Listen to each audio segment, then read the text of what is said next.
بسم الله الرحمن الرحيم. دعوته لأفراد المشركين ممن لم يسلم. دعوته عليه الصلاة والسلام لأبي جهل. أخرج البيهقي عن المغيرة بن شعبة قال: إن أول يوم عرفت فيه رسول الله صلى الله عليه وسلم أني أمشي أنا وأبو جهل بن هشام في بعض أزقة مكة اذا لقینا رسول اللہ صلی اللہ علیہ وسلم. یہاں پر ان افراد کا تذکرہ ہے کہ جن کو سرکار دو عالم صلی اللہ علیہ وسلم نے دعوت کو پیش کیا، اللہ تعالیٰ کی طرف بلایا، اس کی قدرت کا تعارف کرایا، لیکن اس کے باوجود بھی وہ اسلام اور ایمان لے کر نہیں آئے. تو شروع کے ایک دو واقعات اس طرح کے ہیں جس کے اندر آپ دعوت دیتے ہیں اور لوگ آپ کی دعوت کا انکار کر دیتے ہیں. حضرت مغیرہ ابن شعبہ رضی اللہ تعالیٰ عنہ فرماتے ہیں: ان اول یوم عرفت فیہ رسول اللہ صلی اللہ علیہ وسلم، سب سے پہلے جو میں نے اللہ کے نبی علیہ السلام کو جانا اور پہچانا وہ یہ تھا کہ انی امشی انا و ابو جہل بن ہشام فی بعض ازقۃ مکہ، کہ میں اور ابو جہل بن ہشام مکے کی ایک گلی کے اندر چل رہے تھے، اور راستے کے اندر اذا لقینا رسول اللہ صلی اللہ علیہ وسلم، حضور سے ہماری ملاقات ہو گئی. اور اس کے بعد اللہ کے نبی نے ابو جہل کو مخاطب کر کے کہا کہ یا ابا الحکم حلم الی اللہ ورسولہ ادعوک الی اللہ، اے ابو جہل تم اللہ اس کے رسول کی طرف پلٹ کر آ جاؤ، اللہ اس کے رسول کی بات کو مان لو، میں تمہیں اسی کی دعوت دیتا ہوں. ابو جہل نے ابو سنا تو وہ کہنے لگا: هل انت منتہی عن سب آلہتنا، کیا آپ ہمارے معبودوں کو برا بھلا کہنے سے باز نہیں آئیں گے؟ هل تريد الا ان نشهد انك قد بلغت، کہ آپ یہی چاہتے ہیں کہ ہم لوگ یہ گواہی دے دیں کہ آپ نے اپنے پیغام کو پہنچا دیا، کہ ہم آپ کو سچ مان لیں؟ اور پھر ابو جہل نے کہا کہ اگر مجھے معلوم ہوتا واللہ انی لا اعرف ان ما تقول حق لاتبعتک،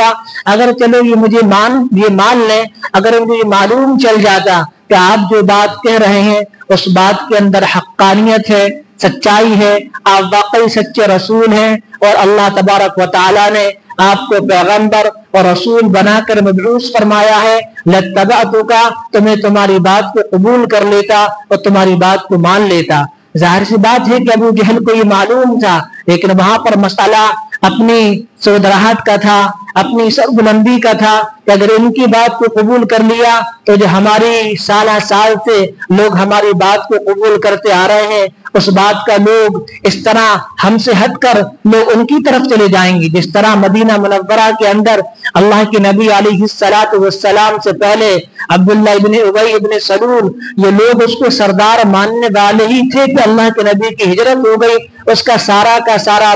بنایا ہوا پلان، اس کی تدبیر ساری کی ساری بیکار ہو گئی. ابو جہل نے اللہ کے نبی علیہ السلام کی بات کو قبول نہیں کیا. تو مغیرہ ابن شعبہ فرماتے ہیں اس کے بعد فاقبل علیہ، ابو جہل میری طرف متوجہ ہوا اور اس نے کہا کہ واللہ اعرف ان ما یقول حق، مجھے تو معلوم ہے کہ یہ جو کچھ بھی کہتے ہیں اس بات کے اندر سچائی ہے، لیکن بات یہ ہے کہ جو چیز ہمیں روکتی ہے یمنعنی شیء، ایک چیز وہ یہ ہے کہ قصی یعنی بنی قصی ان لوگوں کے پاس بیت اللہ کی دربانی ہے، یہ لوگ الحجابہ بیت اللہ کی دربانی کا ذمہ ان لوگوں کے ہاتھ میں ہے. تو ان لوگوں نے کہا کہ ہمارے ذمہ یہ رہے گا، ہم نے کہا کہ نام ٹھیک ہے. پھر ان لوگوں نے کہا السقایا، یعنی جو حاجی لوگ آئیں گے تو حاجیوں کو پانی پلانے کی ذمہ داری بھی ہماری ہوگی. تو ہم نے کہا کہ ٹھیک ہے. پھر ان لوگوں نے کہا کہ جو مشورہ ہوگا، مجلس شورا کا جو نظام ہوگا الندوہ، اس کے اندر بھی ہم ذمہ دار رہیں گے. ہم نے کہا یہ بھی ٹھیک ہے. پھر آگے بڑھ کر ان لوگوں نے یہ کہا کہ اس کے بعد جو جنگوں کے اندر جو ایک علم ہوتا ہے، جھنڈا ہوتا ہے اللواء،